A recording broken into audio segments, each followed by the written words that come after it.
In the day's other news, the Supreme Court also opened the door to possibly changing how federal elections are conducted. The justices agreed to consider whether state courts may review election procedures and congressional district lines. The case involves a North Carolina court's ruling against districts that heavily favor Republicans. Judges in Kentucky and Florida became the latest today to block new abortion limits since the end of Roe v. Wade. The ruling in Kentucky halted a near total ban on abortions. A judge in Florida temporarily stopped enforcement of a ban after 15 weeks of pregnancy. The NATO summit has ended with President Biden vowing to defend, quote, every inch of the bloc's eastern flank against Russia. He also pledged another $800 million in arms for Ukraine today. We'll return to the summit after the news summary. Russian forces pulled out of a strategic Black Sea island today, possibly easing pressure on Ukraine's attempts to export grain. Snake Island sits about 90 miles from Odessa. The Russians said it was leaving as a goodwill gesture. Ukraine said that they were driven off.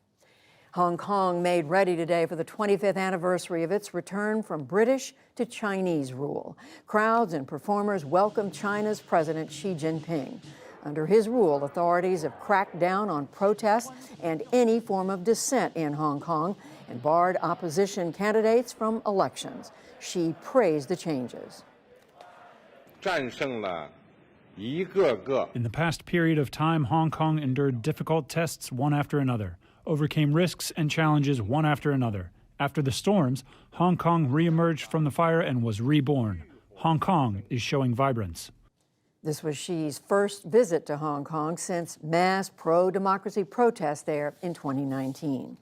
In the Philippines, Ferdinand Marcos Jr., son of the late dictator, was sworn in as president in Manila. He took his oath of office to cheers from supporters 36 years after his father was overthrown.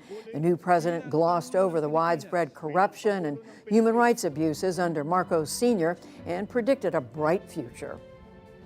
We will build back better by doing things in the light of the experiences that we have had, both good and bad.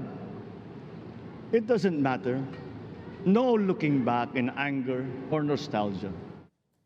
Elsewhere in Manila, protesters marched and condemned Marcos' rise to power.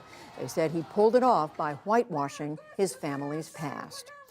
Back in this country, the U.S. Food and Drug Administration now says that new COVID vaccine boosters will have to target the newest Omicron offshoots. Those subvariants are highly contagious and are fueling a rise in new cases around the world. The FDA says the original vaccines should still be used for people who are getting their first shots. And on Wall Street, stocks closed out another losing month. The Dow Jones Industrial Average dropped 253 points to close at 30,775. The Nasdaq fell 149 points, more than 1%. The S&P 500 gave up 33. For the first half of the year, the Dow is down 15%. The Nasdaq is off 29%. The S&P is off 20%.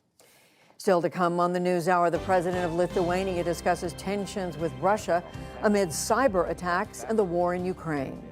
The Biden administration pledges to make more vaccines available to counter monkeypox infections.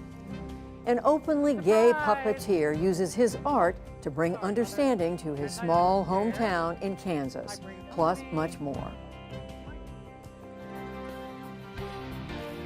This is the PBS NewsHour from WETA Studios in Washington and in the West from the Walter Cronkite School of Journalism at Arizona State University.